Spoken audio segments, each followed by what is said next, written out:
Hey guys, Magnet back here with another video. Today I'm going to be talking about the new ladder maps that were installed for 2015 Season 1, which will be starting very soon. Just wanted to get you guys ready for those maps, let you know how they're going to play out, what you should do if you're on each race, depending on the matchup you're in as well. Just going to kind of give you an all-comprehensive guide to all the new maps that are coming out. So, as we can see on the screen, what's been removed were King Sejong Station, Overgrowth, Merry-Go-Round, and Nimbus. So those have been replaced by 4 new maps, and I'm just going to talk about one that you should have seen on the title of the video by the time we got here. So this map is called Expedition Lost. Quite a bit to say about it, and I'm going to try out a new little thing that I've been thinking about doing with new maps. So basically the details are, it is a 2-spawn map, it's a medium-sized map. The expansions are in more of a cluster fashion as opposed to a linear fashion, but it depends on the matchup. And overall, I would call this a mildly defensive map. One interesting thing about this map is that right here are some destructible rocks, and that can lead down to your third base. So you could either take a third base here, or you could take a third base there, just depending on what race you're matching up against. And we'll get to all the matchups one at a time here. These gold bases are in the middle of the map here. I don't ever expect those to be taken. I really doubt they will wind up being a thing. Another interesting thing is these bases are actually pretty small, which usually will lend itself to not as much drop play as possible. So that can be kind of a thing, and we'll talk about those as well. Also note, and it's kind of hard to see, there are watchtowers right here and right here that will kind of cover this area of the map. Maybe a little bit less so, maybe more like this size. So this is going to basically give you vision for bases that are down here, but not so much if you decide to take this base. So there's a lot of really interesting things going on with this, and I am just drawing on this in paint, by the way, so I have to undo all my changes. There's no quick revert button, which I wish there was. But so the center of the map is really weird because these are destructible rocks right here that you can just knock them down and block off their path, so it could slow them down a little bit. The center points are a little bit tight, but they're also a little bit open in these areas as well. So there's a lot of interesting architecture in the middle of the map that I think will be really cool. This map will probably play a lot bigger than it actually is because the distance from base to base is actually not that far. But if you consider that you have to walk down this ramp and down this ramp, you might have to walk around here, you might have to walk around here. There's a lot of different things that could happen throughout it. So I mean, maximum, let's say that you decide to expand right here and you had to take that entire path all the way down, could be quite a long trip. So I think the map will not be so obvious as far as its size, what it looks like. And most of all, I think this is the most standard map out of all the bunches, or rather out of all the new maps that are being introduced. So this will probably turn into the new Overgrowth per se, where no race will really have a big problem with it. Let's start talking about matchups, and first we're going to talk about Protoss versus Terran. You can see down here I do have the races that I think are favored for whatever matchup, and I think this is going to favor Protoss a little bit more. The reason being, and these may not be in order, but the drops will be fairly easy to cover. There's not a ton of dead space over here, not a lot of areas to drop. If Protoss takes this third base, they have these line of sight blockers right here that will serve them well if they have a lot of Colossus out or something that Terran can't really reliably shoot over without exposing their Vikings or their medevacs. So I think overall drops are going to be fairly easy to stop. There's not a lot of space here though for any blink play, so all-ins are probably not going to be a thing. Both people are probably going to expand really quickly. I would imagine a lot of command center first, really fast Nexus builds on this. I think also that Terrans will have to actually take risks in order to try to get ahead against Protoss. So they'll have to take pretty fast third bases. They won't be able to just put on the pressure a lot because Protoss will either expand down here and it'll be kind of a long trip for Terran to get all the way down there. Plus they'll have to fight up a hill both ways. Or they're going to have to expand or try to fight through these weeds, which once again will pretty much lend themselves quite a bit to Colossus and force fields and stuff like that. So I also think Oracle openers are going to be fairly common because there's a lot of good places to proxy that will be hard to scout. So let's say the Terran spawns here and the Protoss is looking to proxy somewhere. They can proxy here, it probably won't get scouted. They could proxy here, I mean, these are fairly somewhat likely, but they can also move it back behind these weeds. They could proxy way over here. There's a lot of spots for early oracle openers and proxy oracles that could take place, so I think you'll have to look out for that. The only other random thing I'm going to say is that we could see some more unusual tank play like we've been seeing recently on some maps, just because tank contains could get pretty strong, and especially if you get good setups between the natural and the third base. So let's say Protoss expands here and here. If you can control this area with tanks, I think that'll be really important, or less or so, maybe Widow Mines or something if they're running for a Templar type of strategy. So could see some contain type of builds in that matchup. So overall, I think Protoss is the favored race in this matchup on this map. It's not a huge deficit, but it does seem like they are slightly favored for a few reasons. Let's talk about ZVP. ZVP is going to be weird because as a Protoss, you can either expand here or you can expand here once again. Expanding down here will be a little bit scary because there are two entrances up there. You are on top of a hill, so it is fairly safe. But over here, there's actually a lot shorter rush distance, as we've talked about. The Colossus won't be out as early as most Protosses want to take their third base, so these weeds could either help or hurt the Zerg attack.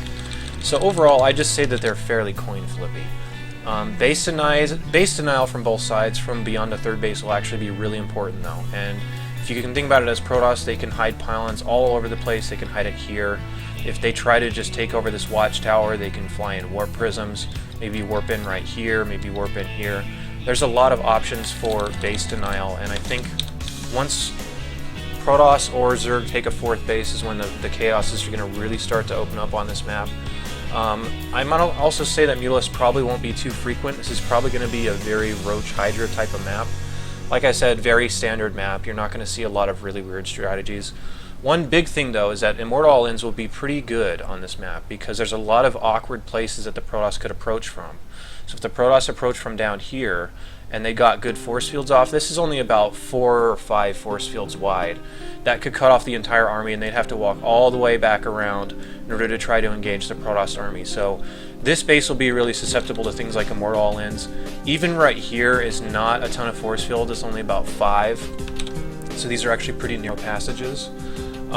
So there's a lot of different factors going on with this map.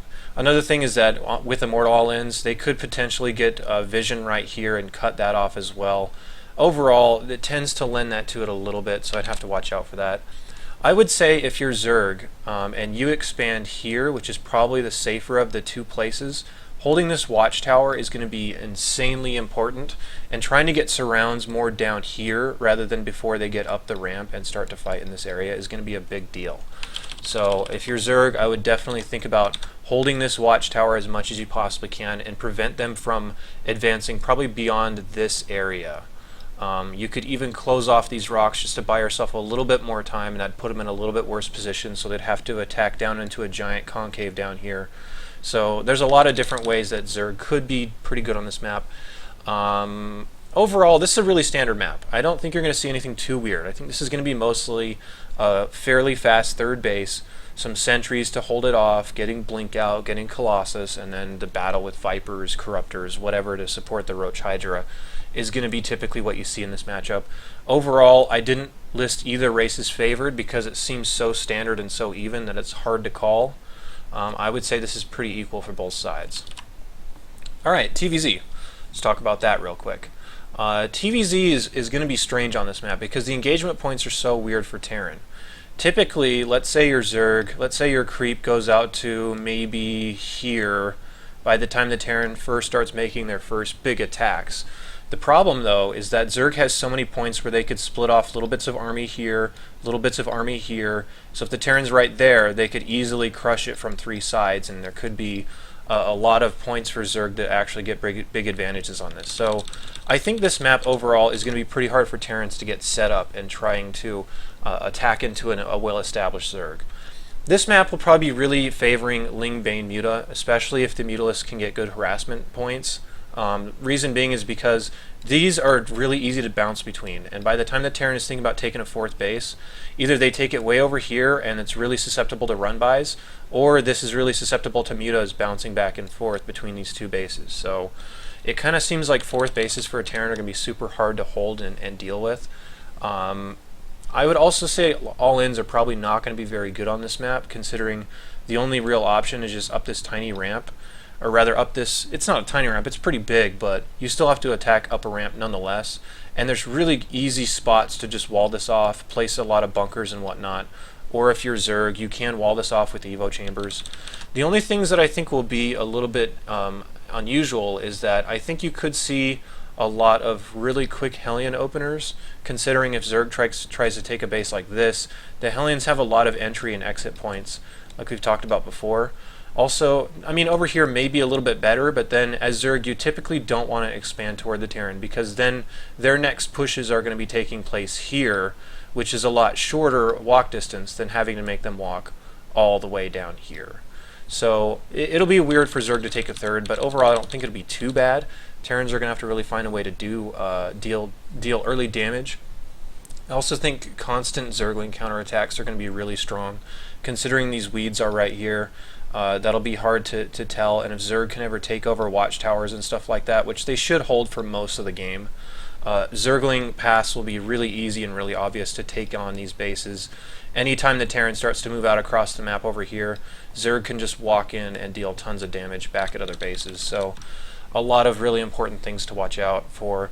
Also, I think Zerg has a really nice setup here overall. So if Zerg takes linear bases in this fashion, drops don't have a ton of surface area over here. They'll be pretty easy to spot, considering you could just sit Overlord somewhere. You could even just sit a couple Lings or something. You could open up these rocks if you really wanted to, so you could get back and forth as needed. But the main point being that if Zerg takes these 4 bases, their creep's going to look something like this for the most part. And if they have this whole area to themselves, they have a watchtower that they can watch everything. There's not a lot of opportunity for Terran to kind of like sneak up somewhere, because they'll always be attacking through a choke. Zerg overall does have a pretty decent setup on this map, so that's why in this matchup I gave Zerg the nod as far as having an advantage. Let's really quickly talk about mirror matchups. We don't talk about them too much because they're not as interesting overall, and I think most people just want to see how their race is going to do on this map against the other two. PvP, fast expands are going to be really common. There's not really a good place for blink play to work out, considering all this is pretty much closed off. They'll only have one real attack point, so fast expands are going to be really common. Defensive play will be really standard as well, considering if you took this third base, it's going to be hard for an approaching Protoss to have attacked through like things like Time Warp and stuff like that, so I think a third base will be really common.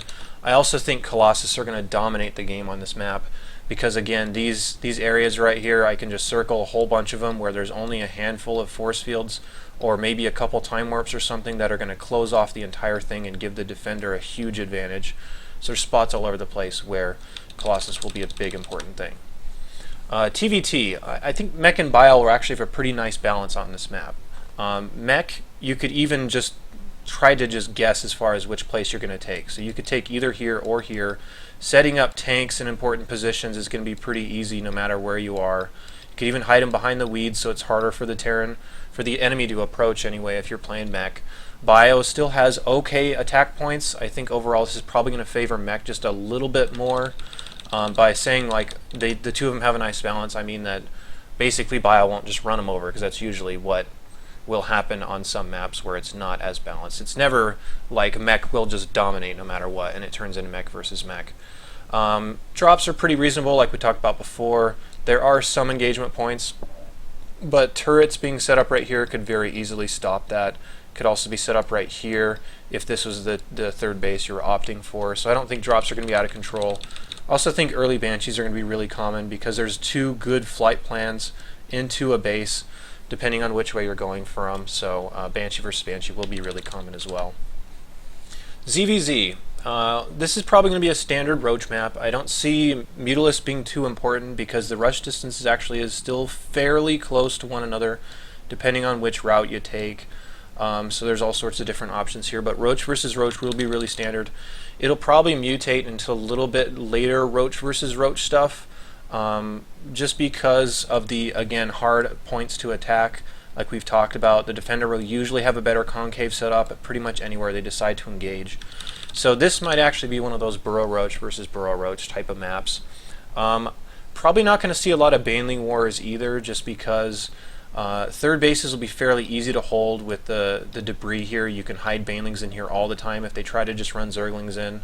So defensive Banelings will be way better than offensive Banelings. And again, the ramp is fairly small, so a couple Evo Chambers, a Queen, and a Spine will easily close this off. So ZVZ should be fairly controlled and into very standard Roach versus Roach type of stuff. So that's pretty much all I have to say about this map. I'd say overall, Protoss, I would say, is pretty good on this map. I would say that Terran is okay, just depends on the status of the map. I'd also say this map is okay for Zerg. But overall, I'd say Protoss probably will get a slightly better end of all this, but this is probably the most balanced map out of all of them, and will become super standard in pretty much... This will probably be the map that's like Overgrowth, that sticks around for 2 or 3 seasons throughout the year, and you'll see it a lot. So I don't expect this map to be too crazy, and yeah, that's about all I have to say about this map. So I hope you guys enjoyed that video, and I will just go ahead and list out the final map pool here. It is Deadwing, Catalina, Foxtrot, which were in the map pool before, Expedition Lost, which we just talked about, Infernal Pools is a new one, Secret Springs a new one, Vanny Research Station is a new one. I don't know how to say that, Vanai or Vanai, I don't know, whatever. But I will have more videos talking about the other maps, so check those out in the very near future. Thanks for watching, and I'll see you later.